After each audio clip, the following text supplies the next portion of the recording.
dropping Farfa. Yeah, Farfa then banishing something. We're back with round number 4. After that, it's going to be halftime of the European Championship 2015 in Dublin. 787 players all qualified for this event, made the trip to the Irish capital, and they are duking it out today. 8 rounds today, 2 more rounds tomorrow, then the top 64, and then we will know who will make it to Worlds. My name is Oliver German, I'm your host for this match, and I'm joined here by the All-Star Matthew. What are you wearing? What the... Oh, the tie. Yeah, it's Independence Day in America. It's not an excuse. I learned a lot about it. I saw a documentary where Will Smith, I think, captured the struggles of the American people from the invaders very, very well with the aliens. And it turns out if you're going to invade another planet, don't use the same software as them. Oh. That's what I learned from that. Okay. Well, I guess that's the one excuse that I will accept to let you over this.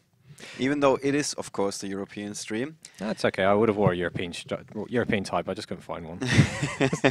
I hope the judges offered to bring you a couple. That's what I heard. All the neon-colored ties, actually. And all of them. Yeah. All right. So it's very great to have you back after your longer break. Yeah, it's been a while. I think the last time was London. We sat down and did this. Yeah. So yeah, looking forward to. Well, I was a little bit nervous coming back, and it's like, oh, I'm kind of like a bit rusty in that, and then just getting the flow of it. No, like, I think you still got it. Everybody's going to be like, you still got it. Okay, so in this round, we got Magnus Frafjord from Norway going up against Louis Tulojiki from the United Kingdom. So another very typical thing for Europe, having players from various countries coming together and duking it out. And we got 2 extremely creative decks. We got Volcanics. Yes. Oh, I'm so happy to see this. We've got Volcanics versus Ritual Beast. Well, it's Volcanic Star Seraphs, which is really, really interesting. I've always been a fan of the Volcanic deck. Volcanic Rocket is actually one of my favorite World Premiere cards that was ever designed. I was playing the game back then, and it was so hard to come by them in Europe because we only had them as secret rares, but it just solved so many problems with the Volcanic deck, and it's just I've been a fan of this deck for forever, so I'm so happy to finally cast a game. Yeah, this is actually being, is it the first time that you're going to cast a game with Volcanics? I think it might be, actually. Okay. We actually have a couple of players, also some of the veterans, like a national champion, a former national champion, not reigning, also playing Volcanics with Raphael Nevin. So it seems to be an interesting choice for this weekend. Some players went with it. And let's take you to the table where we're going to see if they are going to be able to hold their ground against the Ritual Beasts. And what can you tell us about the Ritual Beasts, Matt? So the Ritual Beasts, as we saw from North America, was the outsider deck. A lot of people were completely unprepared for the Ritual Beast strategy, and it allowed players like Jarrell to make it very, very deep into the tournament and secure very, very strong finishes. I'm wondering if it's still going to pan out very well for Ritual Beast players at this weekend, because now everyone's sort of aware of it. Got them on the radar now, yeah. Okay, so we got Louis on the left from the UK and Magnus from Norway on the right. And the hands are just popping up here. Louis got one of the Star Seraph cards, and Magnus got Ritual Beast Ambush, which is one of the key cards in this particular deck. Yeah, very, very powerful trap card. He's starting with a Cannahawk. He hasn't opened the a Ritual Tamer yet, but he has got the Cannahawk, and the Cannahawk is a very, very strong card for getting this deck going. The weird thing with Ritual Beast is it's like the polar opposite of Necros. The longer the game goes on, the number of plays just sort of opens up ridiculously, and whereas a Necros deck runs out of Ritual Mirrors and it runs out of steam, if the Ritual Beast deck gets to the end of the game, it's just got infinite plays. It can do everything at that point, and it will just make the perfect plays to stop you. And who is the favorite going into this match, actually? I always like to give the favorite to the Rogue deck, especially the undefeated Rogues after a couple of rounds, because they're playing with the whole surprise advantage. Providing they win that first game, it puts them in a very strong position to win the match.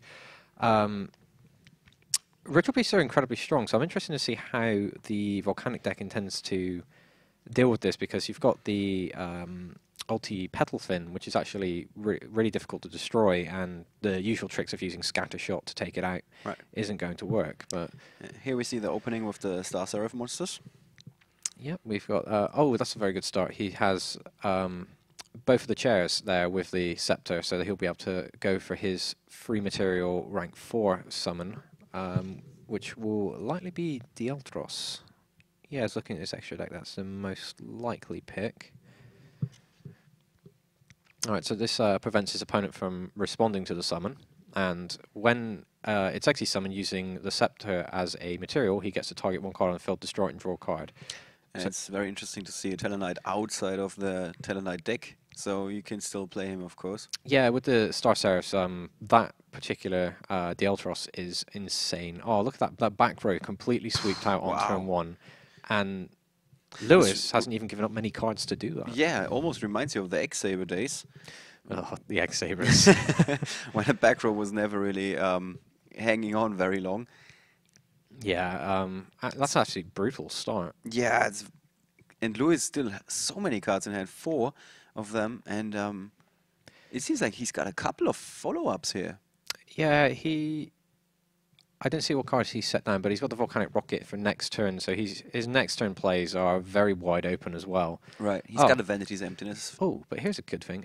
Dimensional Fissure being played. This is going to prevent the volcanic monsters going to the graveyard, and this will interfere with various searching. Pretty much all of the plays of the Volcanic Engine. Yes, the question is, can Mangus get the Dieltros off the field? Otherwise, it's just going to shoot the Dimensional Fissure. It's the first chance it gets.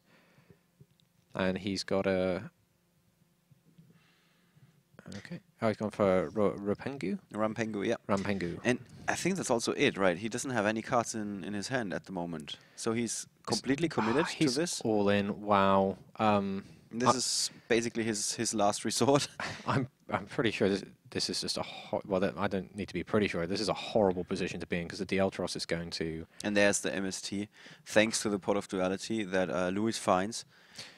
The question he's still going to pick something else? Is there... He could take the MST and have the materials for other things. He doesn't need a magical planter yet. The Raw Firestorm Guards is okay. Yeah, he goes for the Mystical Space Typhoon to be safe.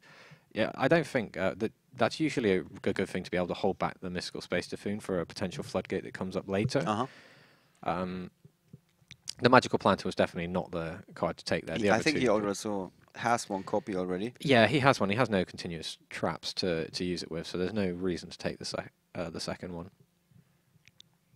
And yeah, we're going to see Volcanic Rocket. Well, yeah, this would gave him the continuous trap he needed. But if he already has one, it just makes no sense. Yeah. So. And Magical Planter really found a home in the Volcanics deck thanks to the Blaze Accelerator Reload. Yes, extremely powerful trap that lets it keep drawing more and more cards. Yeah, basically recycle cards, yeah. Do you think, do you agree with the decisions of the players that they basically never run Blaze Accelerator, they always go for Blaze Accelerator Reload? Yeah, at this point, the problem with Blaze Accelerator is it's a very, very slow, continuous spell. It takes away your battle phase, which is something that you just don't want to be giving up. And I think just having the reload, because the reload can send the scatter shot directly from your deck to the graveyard as well, from the graveyard, so you can use it for Magical Planter and still get the Regeki effect, again, all without giving up your battle phase. So as much as I like the old continuous spell, and even try Blaze Accelerator, which you probably shouldn't play competitively, it's the trap card is just superior in every way. Oh, Laura being summoned and being blocked by Vanity's Emptiness. This is just bad situations getting worse for Magus. Yeah, Lewis has really applied a lock here, and it seems like he's gesturing towards that he's like, I got the field, I got something to stop you from doing anything, really. Yeah, this is bang bang and that's game. That's way more than 4,100. Well, by way more, 300 more. Sorry, there we go. This is the first game. Wow. With that, Lewis already claims the lead. Wow, that was commanding victory, commanding position as well that he put himself in that first game. Oh, that turn one where he had the extra, we had Scepter and he had the 2 chairs. It was just so brutal because the Eltros just carried the game. The whole back row got sweeped out, and then at that point Mangus was like, oh, I don't have a tamer. And then when he finally did find one to start his sequence of plays, he got hit by Vanity's Emptiness. That was just absolutely one-sided to Lewis. But that's how Lewis is supposed to win this match. Is how he's supposed to win all of his games, because he's playing the deck that no one's expecting. And if he loses his first round and his opponent then has time to get access to that side deck or understand how your strategy works, he's in a very horrible position to win games 2 and 3. Speaking of games 2 and 3, what cards are they going to side into here? Okay, so if you're looking at Ritual Beasts, there's some trap stuns in here. That would be good because it's going to be really hard for Mangus to side deck because he's going to be so horribly unprepared for this. Things like Max C's not good against Volcanics. You could say Fairy Winds, but then the reloads still have effects from the graveyard. I mean, you can switch off Fiendish Chains and stuff, so it's a possible option. What do you think about the Mask of Restrict? That's an interesting choice. Mask of Restrict is really interesting. Against Klee, I guess? Yeah, you play against Klee and Necros, although it doesn't stop the Kaleidoscope, so it doesn't completely shut them down. But Mask of Restrict is another sort of floodgate that people might not be prepared for, and it doesn't affect his deck in any way. Yeah. So it's just another potential option he can play that makes everybody else trying to jump through hoops to play their strategy while he's completely unhindered by it. What do you think about Lewis' side deck? He's got Shadow Imprisoning Mirror, Mystical Space Typhoon. He has Necro Valleys. Necro Valleys we have seen causing Ritual Beasts problems because they can't use their Lauras, and it stops a lot of the banishing from the graveyard. Also got an Imperial Iron Wall. That's really good. Yeah, this is one of the things that I was expecting to see this weekend. Imperial Iron Wall, because it has overlap against the Necros matchup as well, because it stops him using their ritual spells. So he's got an absolute monster of a side deck that's completely prepared for Ritual Beasts and the other main deck. So he's playing this one really smart. And then when you look at Mangus's deck, it's just not ready for this kind of match. But that doesn't necessarily mean he hasn't seen Volcanics before, and he could open his Elder Cannonhawk at the start and then just run away with the game. But we'll see how this goes. And who should go first? Like if you're sitting in Lewis's position, Magnus's position, would you go first in the second game, or would you allow Lewis to go first? I think I'd rather go first in this instance. With Ritual Beasts, yeah? Yeah, my opponent's playing a lot of search cards. If my opponent sets up, it just causes me a load of problems. So I'm probably going to I'm going to be aiming for my Elder Cannonhawk starts, or a really high-powered start that my opponent can't interact with. What do you think about that start for Magnus with 2 copies of Ambush, 2 copies of Steeds, and Rampengu? I'd probably fold. I don't know. I feel like the biggest problem with that is he wants to use his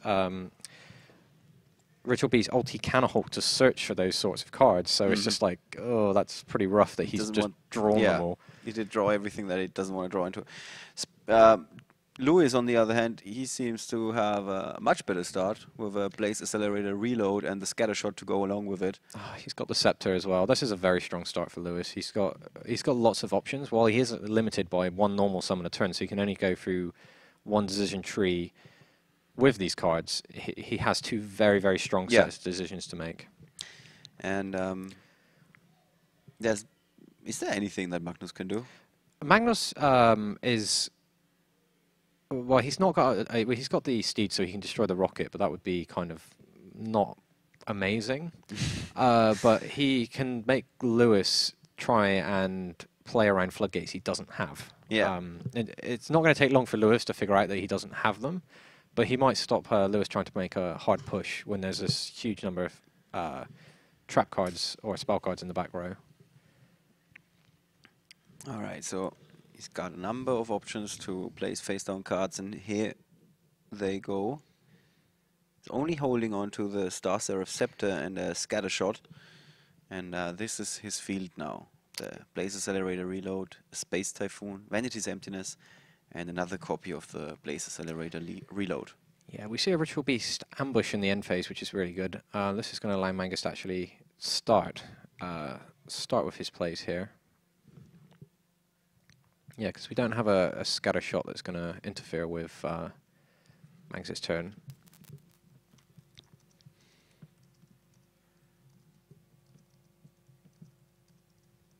So we're going to see a use of Rupungu again, which will send the Cannonhawk to the graveyard.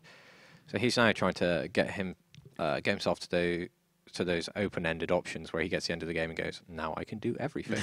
It's like turns into Neo from the Matrix and it just sees everything. All right, so we're in for a very long turn, unless, of course, Lewis flips that Vanity's emptiness, or he's going for the Blaze Accelerator reload here. Yeah, he's going. When do you flip the emptiness in this situation? That's a good question. I mean, the Canahawk, I'm just trying to remember off the top of my head if banishing it is. Oh, he did get the scatter shot to shoot it, so before it could even get the searches off. So he doesn't need to. Oh, there's another ambush as well. This might be where he flips Vanity's emptiness. Yeah, we're going to see Vanity's emptiness here.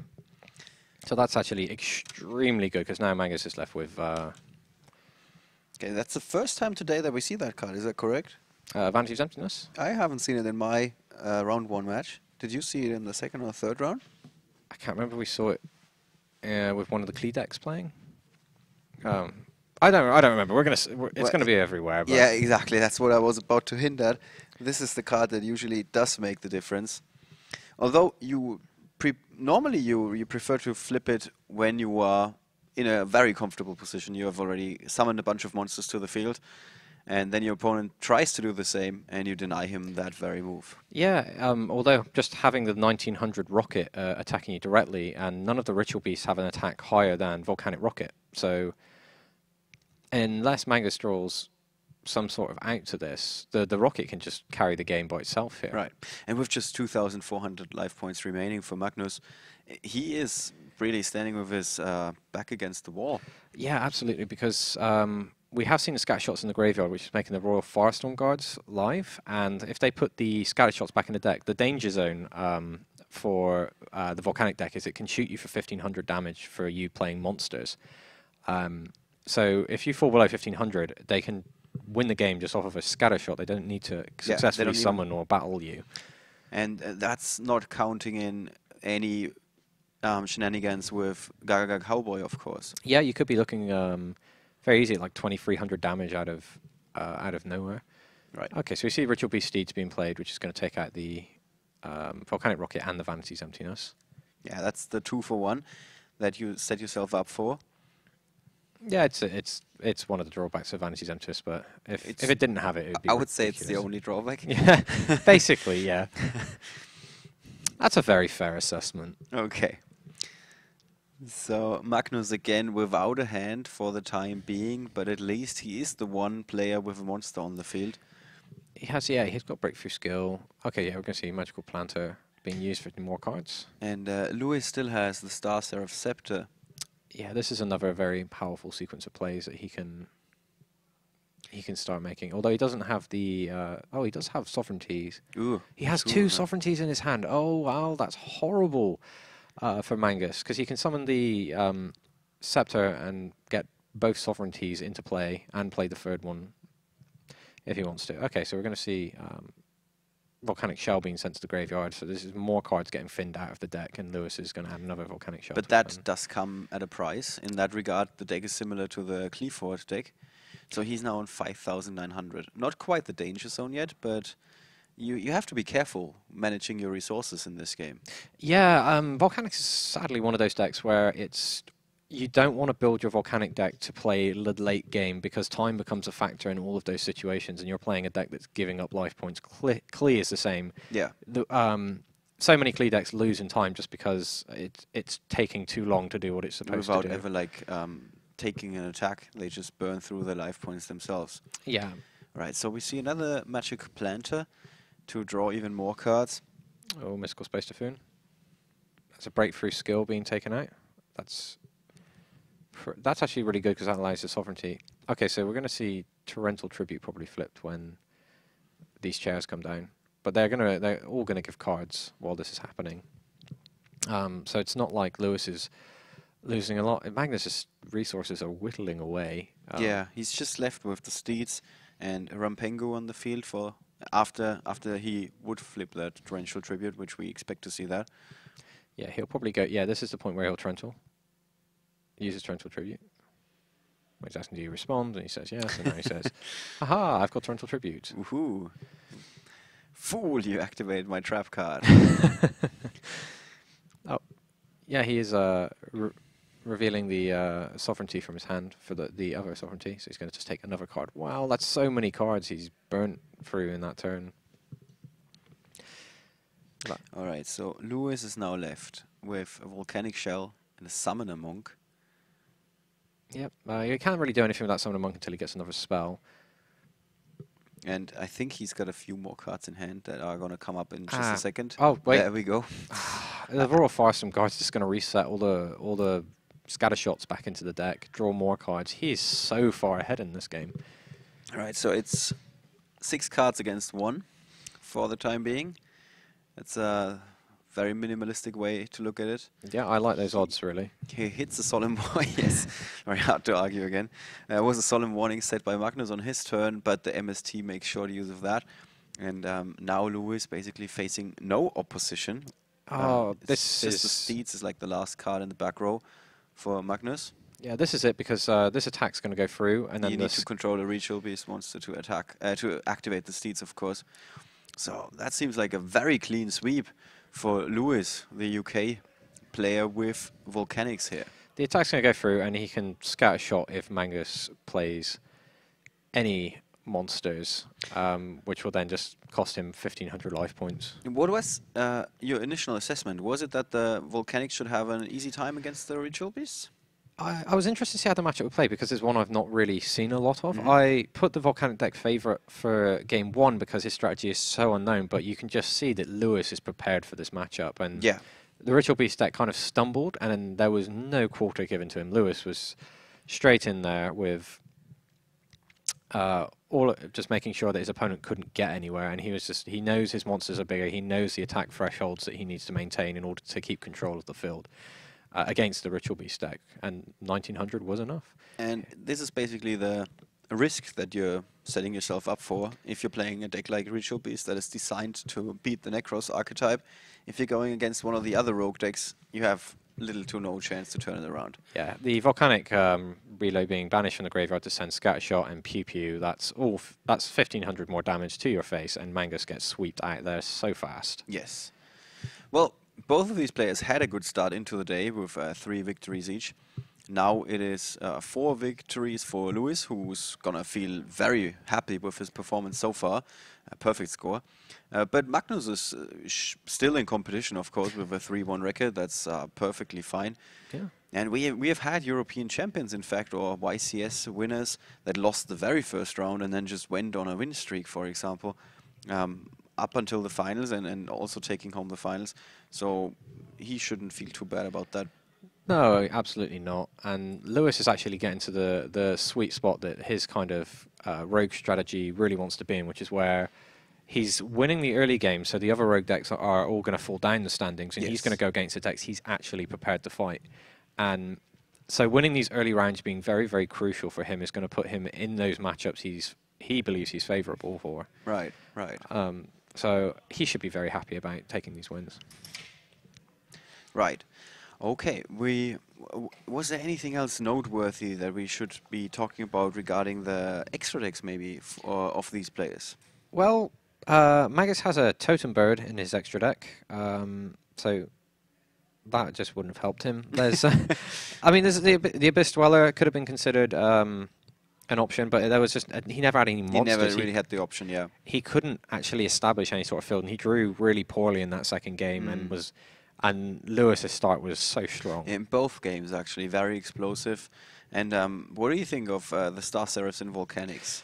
They work really nice. I was actually really worried that this is going to suffer from the normal summon problem, where you've got 3 Volcanic Rocket, 2 Firestorm Guards, Summoner Monk, Thunder King Ryo, 3 Star Seraphs. So that's basically only 1 card a turn you can play when you're playing these strategies against decks like Ritual Beast, which can just throw lots and lots of cards into play in 1 turn.